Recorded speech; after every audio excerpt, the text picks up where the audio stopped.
Wow, baby girl ko noon. Ngayon, big girl na.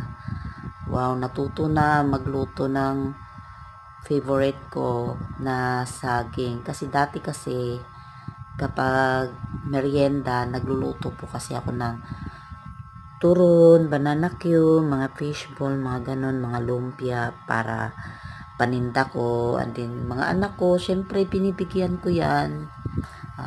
Tumitingin sila pag magluto. Kadali-dali laang naman, kaya imposible talaga hindi matututo mga anak ko.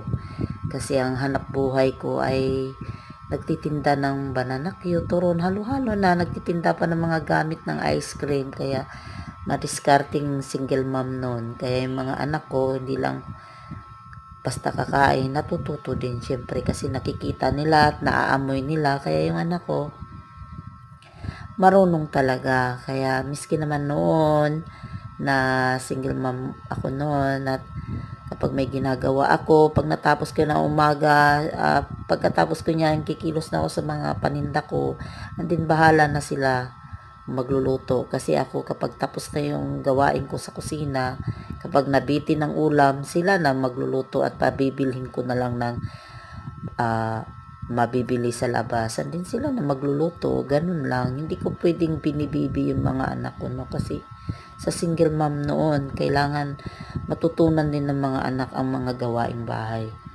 At hindi lang sa magulang aasa, syempre. Kaya matured yung mga anak ko na yan.